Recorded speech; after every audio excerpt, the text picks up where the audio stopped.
The inner vision you know is not the real one. It's just an echo, a pale reflection of something much deeper. Thoth called it vibrational rupture, and those who cross this portal begin to see what physical eyes can never reach.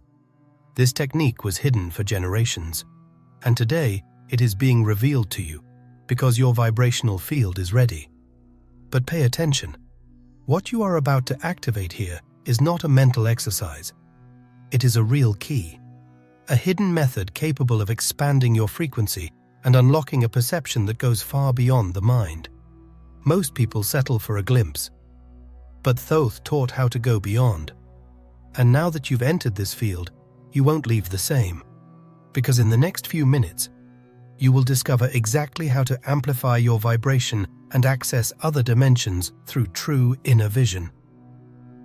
The real voyage of discovery consists not in seeking new landscapes, but in having new eyes.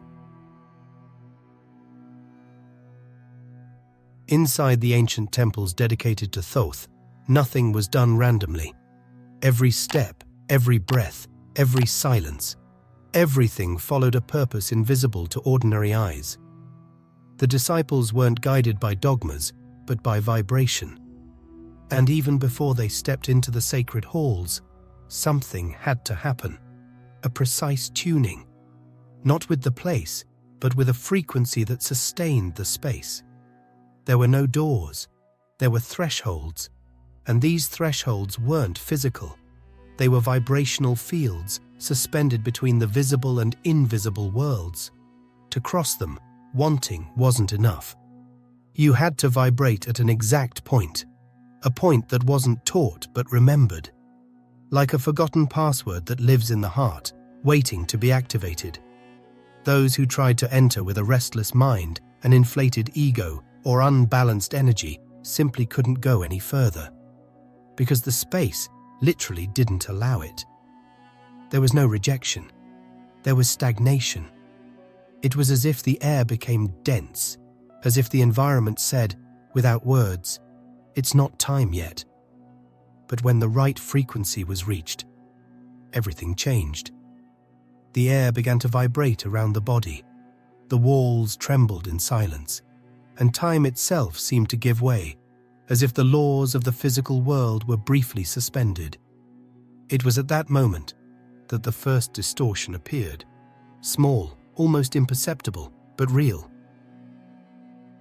The floor felt lighter, the colors deeper, the shapes more fluid. That distortion was the sign, a whisper from reality saying, "Now you're seeing." To reach that point, the ancients taught a path of vibrational activation based on coherence. It wasn't enough to think positively or try to force a spiritual state. You had to align feeling, intention, and presence into a single pulse. That pulse didn't come from the mind. It came from the heart. But not the biological heart, from the electromagnetic field that pulses around it, which can connect with frequencies beyond the third dimension. This vibration was considered the key, and Thoth called it the access frequency. It's not a sound, nor a word. It's a silent vibration that, when awakened, instantly alters the structure around it. Many ancient accounts describe this moment as if the world turned to liquid. Shapes tremble, light changes color, and a sensation of expansion takes over the entire body, as if something were being pulled from the inside out. It's as if reality, for a brief second, bowed before your awakened consciousness. But this is not the destination, it's just the beginning. Because that small distortion doesn't happen by chance. It is the answer. Reality is saying, yes, now you can enter. Now you can see. And it's at this point, exactly at this point, that the first signs begin to appear in the space. Not as external images, but as living symbolic manifestations, geometries that float. Lines that move on their own. Codes that seem to be etched in the air, waiting to be deciphered. The golden breath that shifts the field. These codes, suspended in space, these geometries that seem to float between the physical world and the invisible, are not just random visions. They are responses. Responses to a vibration that is being emitted from the center of your field. And to keep this connection alive, you need to learn to breathe in a different way, a way that isn't taught in school, nor found in modern meditation books. We're talking about the golden breath. This breath was considered sacred by the initiates of ancient Egypt. It wasn't used to relax. It was used to access, to expand, to cross boundaries. Thoth taught that the human body doesn't just exchange gases with the environment when breathing, it also exchanges frequencies. Every breathing cycle carries a code, and this code, when aligned with the correct rhythm, alters the surrounding reality. But what sets this breath apart from others is its precision. It's not just about inhaling and exhaling, it's about doing it with cadence, rhythm, and deep intention. The inhale must be steady, silent, full. But before releasing the air, you hold it. And at that point, something starts to happen. Because it's not just a physical act. It's as if time pauses for a brief second. A second that, within the vibrational field, is enough to open entire layers of perception. The pauses between each phase of the breath are not random. They follow a proportion found in all living things, the golden ratio. The same proportion that defines the spiral of a snail, the shape of a galaxy, the design of a leaf. It's as if you were syncing your biology with the intelligence of the universe itself. And when that happens, the structure around you begins to move. But it's not a visible movement. It's a subtle pulse, almost imperceptible, that starts at the center of your chest and expands in a spiral. This spiral creates a field. And this field, according to records left by Thoth, is a toroidal field, a kind of living aura that emanates from the heart and returns to it. This field is not symbolic. It is measured, studied, recognized by scientists who study the human body's electromagnetism. When this field is activated with awareness, you become a transmitter, a point of emission, and everything around you begins to respond to that emission. The space, which once seemed solid and inert, becomes sensitive. Light bends, sound stretches, and symbolic forms begin to emerge from the very fabric of reality. These forms are not images created by the mind. They appear in the space between you and the world. They are fragments of a living language, a language that doesn't need words because it speaks directly to what in you is beyond understanding, your symbolic consciousness. And it is at this exact moment that the ancients described the emergence of living geometry, not as a concept, but as a real experience. Circles that intertwine, triangles that unfold into spirals, patterns that seem to dance with your breath. And the more you breathe in this rhythm, the more these forms organize, as if they were trying to show you something, as if reality itself were writing messages in space. They are not being created by your mind. They have always been there, just waiting for you to tune into the right field to perceive them. It's as if the air had started to speak, as if what was once invisible were now beginning to reveal its true nature. And what appears before you are patterns, not abstract symbols. They are structures with order, direction, vibration. Each shape has a frequency. Each frequency carries a message, and each message is directed exactly to the consciousness that is ready to decipher it. First, spirals appear. In constant motion, they open and close as if breathing with you. Then come concentric circles, expanding in rhythm with your heart. Straight lines cross the space, tracing perfect angles between invisible points. And you realize that these drawings are not random. There is intention, there is purpose, there is intelligence. The priests of Thoth knew this. They called this manifestation floating language. because it didn't come from any external place. It emerged directly from the space, as if the fabric of time itself were encoded with living symbols. This language was not taught. It was picked up, felt, observed with the soul. Each form carried a memory, a direction, a specific revelation. In ancient papyri, there are records of figures identical to those that appear in this expanded vibrational state. But modern scholars without the frequency key classified these drawings as decorative art or meaningless mysticism. Little did they know they were looking at interdimensional maps, because that's what these forms are. Maps, keys, interfaces between your consciousness and the hidden layers of reality. You feel that you're no longer seeing with your physical eyes, not even with what you once called your mind. There is a new way of perceiving being born within you, a form of vision that isn't based on light or shadow, but on vibration. A vision that doesn't need logic, because it is symbolic, and the symbol doesn't explain, it reveals. And it's at this point that you start to notice something even more intriguing. These symbols don't just appear, they react. They respond to what you feel, to what you vibrate, to what you think in silence. Living geometry is interactive. It shapes itself according to your presence. When you enter internal coherence, the symbols gain clarity. When your mind scatters, they become hazy. They respond to you. They breathe with you. This perception changes everything, because you understand without words that space isn't just there. Space is alive, and it is communicating. What the ancients called the veil begins to dissolve, not like a curtain being pulled back, but like a frequency being decoded in real time. And when this language begins to reveal itself more clearly, a rare phenomenon can occur. The symbols start to organize into constellations of meaning. They no longer appear isolated, but form sequences.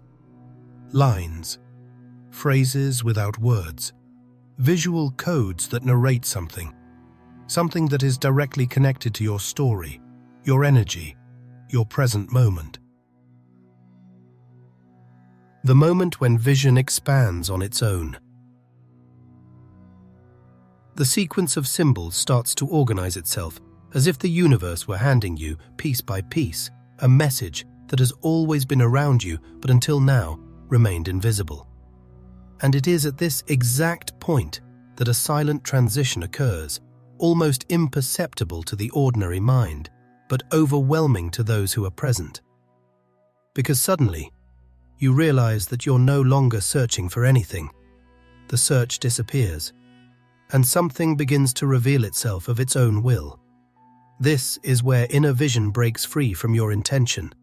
It lets go, as if you had accessed a frequency so pure, so precise, that reality itself begins to reveal itself on its own.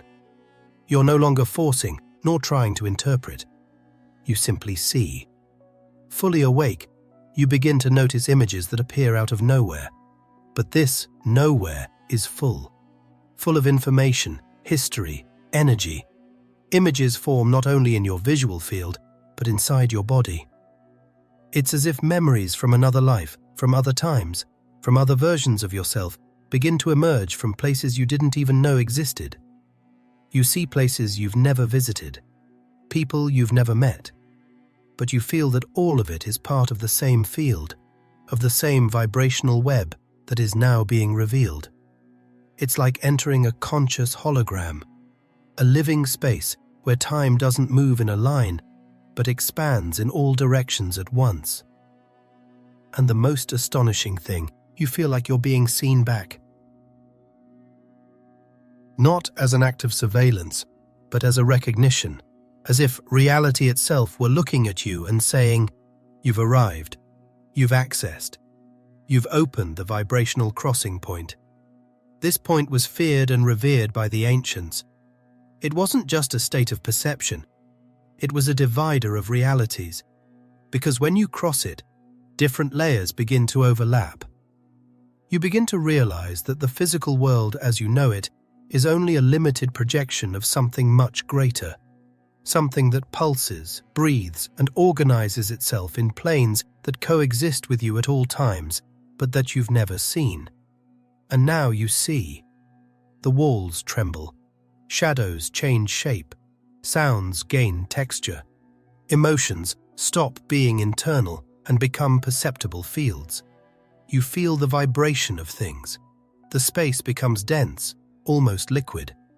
And you understand, with no one having to explain, that you've entered another state of consciousness. In this state, time fragments. You can live a minute that feels like an hour, or cross what feels like days in just a few seconds, because here, time isn't chronological, it's vibrational.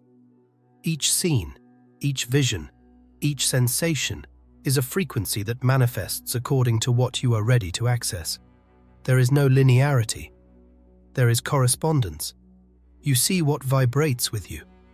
But this field, as revealing as it is, requires balance. Because while you feel expanded, connected with everything, you also realize how easy it is to get lost. Any internal fluctuation, a doubt, a distraction, a break in presence, can throw everything off. It's as if the vision were suspended by delicate threads, and any inner tension could snap this fragile architecture. And that's exactly why the greatest challenge now begins, to sustain this state without losing the vibrational stability that keeps it open. The vibrational experience is now in full motion. The vision is open, flowing, revealing what once seemed impossible to perceive. But it is precisely at this point, when everything seems to have expanded to the maximum, that the real test emerges. Because seeing, as incredible as it is still only half the journey. The other half is sustaining that vision without letting it collapse. And that is an art few master. Thoth warned firmly about this, because many are enchanted by the revelation, but few are prepared to remain in the frequency that sustains that field. Vision is like a delicate flame, intense but unstable, and any internal noise, emotional disturbance, or incoherent thought can extinguish that flame in the very instant it was lit. It's at this point that the initiate realizes it's no longer about accessing something, but about remaining whole within something that is greater than oneself. The field doesn't respond only to intention, it demands presence, vibrational posture, conscious silence. And this silence doesn't mean the absence of sound, it means the absence of friction, of internal conflict, of mental resistance. The energy around you, which once seemed like mere scenery, now reveals itself as alive, active, responsive, and you realize that any imbalance in you, no matter how small, sends out waves. These waves reverberate and destabilize the field, and if you're not alert, in a few seconds everything disappears. The vision closes, the space contracts, the veil returns. That's why, at this stage, the true work begins. Keeping the field open requires more than technique. It requires a re-education of presence. The way you breathe, how you move your body, how you think in silence, all of it now has a direct impact on what is being seen. You become the guardian of your own experience, not as control, but as channeling. You begin to serve the vision, not the other way around. The body needs to be grounded, the mind surrendered, the heart coherent. It's in this alignment that the vision stabilizes, and when it stabilizes, it begins to reflect what lies beyond the moment. Because the field, once sustained with purity, becomes a mirror of time. And in that reflection, the lines of the past and the possibilities of the future begin to fold over the now.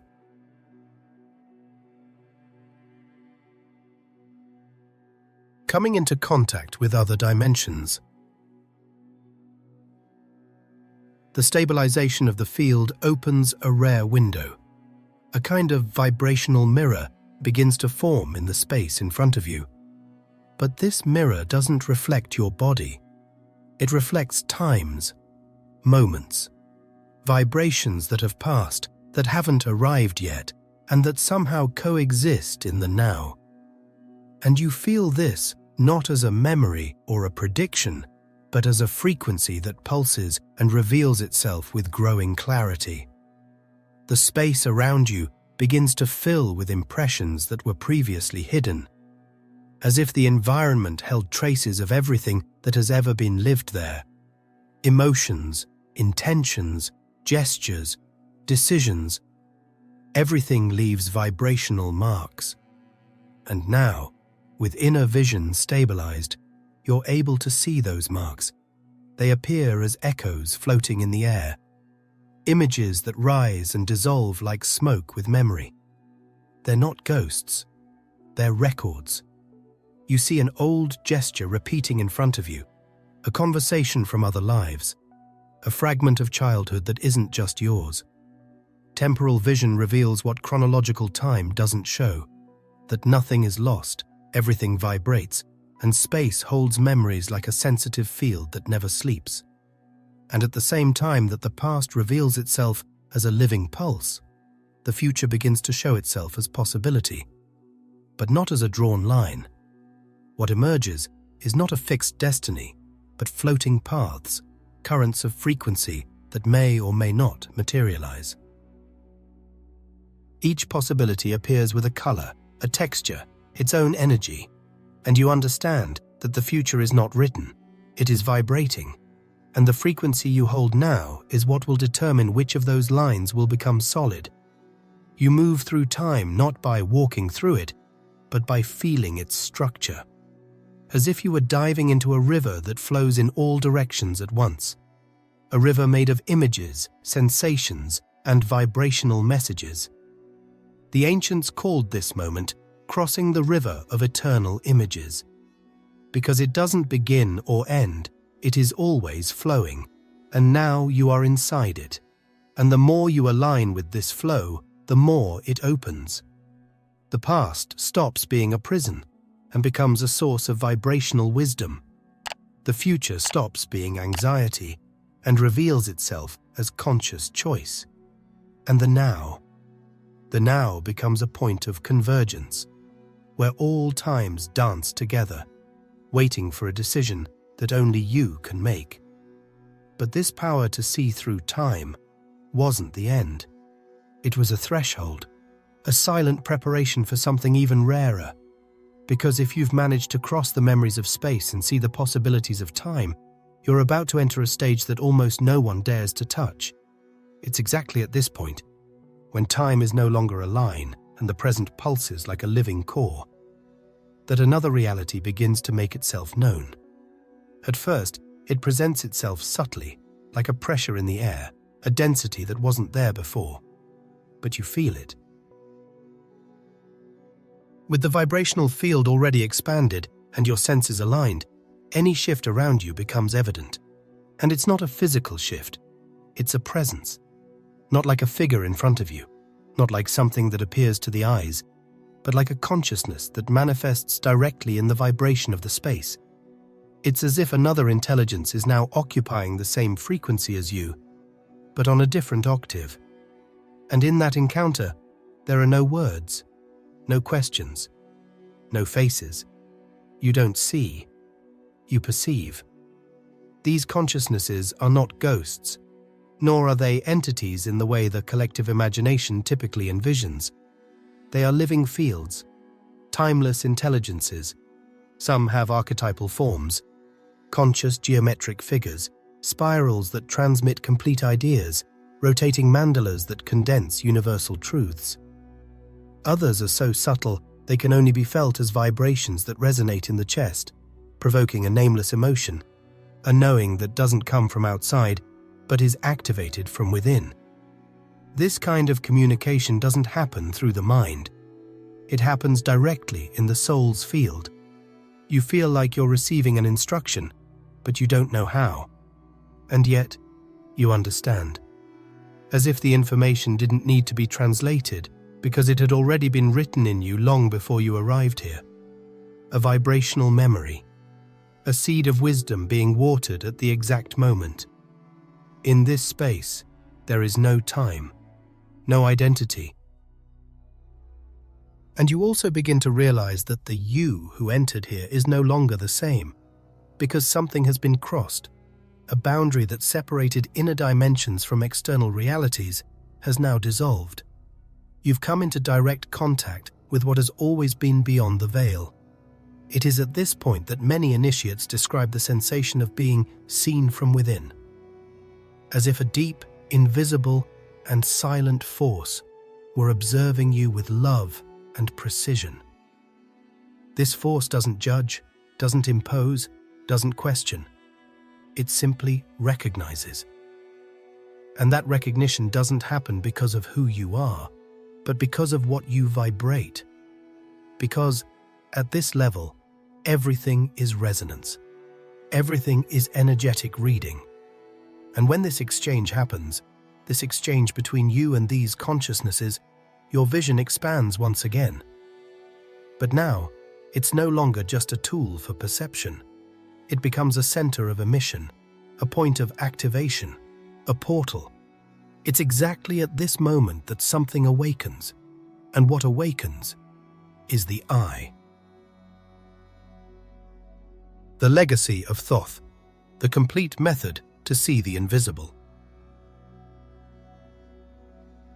What many call a symbol, the initiates knew was a code. And not just any code. The Eye of Horus is a living structure, a condensed geometric language, an interdimensional key carved into the very anatomy of consciousness. It wasn't created to be admired, it was revealed to be activated. And now, it pulses within you. Each part of the drawing represents a function. They're not allegories, they are functional paths that awaken specific aspects of human perception. One of the lines activates sensory decoding, another awakens energetic reading, a third sharpens symbolic intuition, another reorganizes vibrational memory, and the last one activates the portal that connects the higher mind with the quantum field of information. All these elements together form what the priests called sacred vision. But this eye doesn't open with effort. It doesn't respond to urgency, anxiety, or the desire to see what one isn't ready to sustain. It opens with coherence. When every part of your vibrational field reaches such a precise state of alignment that it becomes compatible with the very pattern of creation. It's in this moment that the initiate understands. It's not they who access the invisible. It's the invisible that allows itself to be accessed by them. And when that happens, everything changes. You begin to realize that reality is not something you're looking at from the outside. It surrounds you, responds to you, translates you. You start to emit a vibration that reorganizes everything around you. What you say carries weight. What you feel reverberates. What you think manifests. Because now, the eye is no longer just seeing, it's emitting. And this brings us to the most crucial point of all, the complete method. The truth is that nothing up to this point has been random. Everything you've experienced is part of an ancient sequence passed down by Thoth, not just as knowledge, but as an activation structure. The entire process is designed in 9 layers, which integrate into the 10th stage. Together, they form a detailed map to see the invisible with absolute clarity.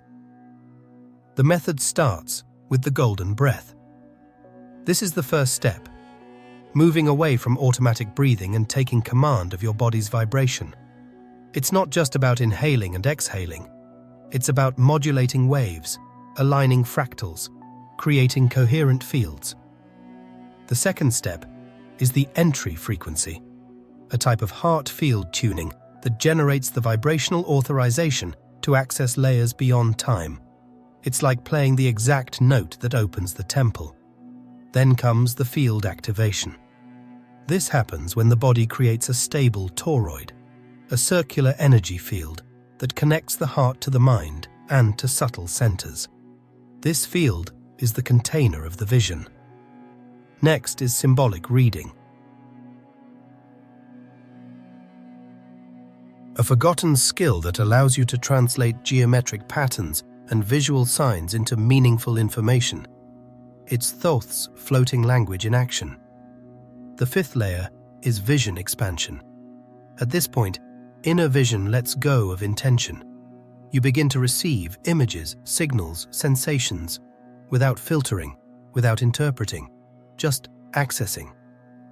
The sixth step is energetic stabilization. Here, the challenge is to not lose the field, to keep the vibration steady even when faced with elevated information. Vibrational silence becomes your shield. The seventh level is temporal opening. In this stage, time stops being linear. You begin to see the past as resonance and the future as fields of possibility. You don't predict, you feel.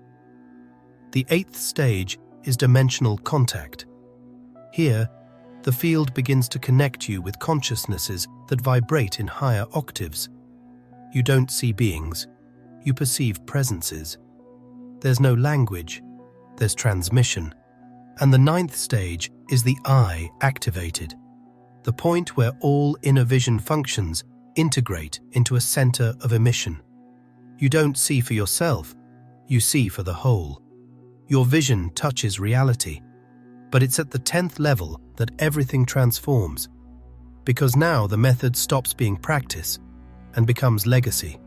This legacy is Thoth's gift to those who walk with integrity, without rushing, without trying to dominate the invisible, but instead serve the field as a channel of awakened consciousness.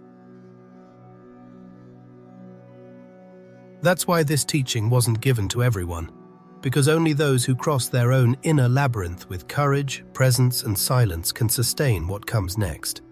And what comes next can't be taught in words, because at this stage what you see is no longer just a vision.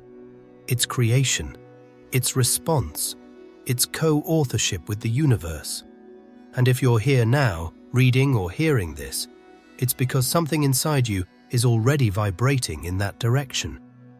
Because the eye doesn't open in just anyone, it awakens in those who choose to see. If you've made it this far, you're not the same anymore, because this frequency found you for a reason. Now, drop this in the comments. I see beyond the veil. That phrase is more than a confirmation. It's a vibrational signal that you are ready to sustain this new field of vision. And if you feel that this content touched something deep in you, and you'd like to help the channel bring this wisdom to more people, there's a direct link in the first pinned comment where you can support this mission. Or if you prefer, click the Thanks a Lot button down below. Every contribution helps grow the energy of this portal. And before you go, pay attention. A special video was set aside for you. It's the natural continuation of this journey, and it will deepen your connection with the invisible even more. So don't leave just yet. Click the video on the screen and I'll meet you there.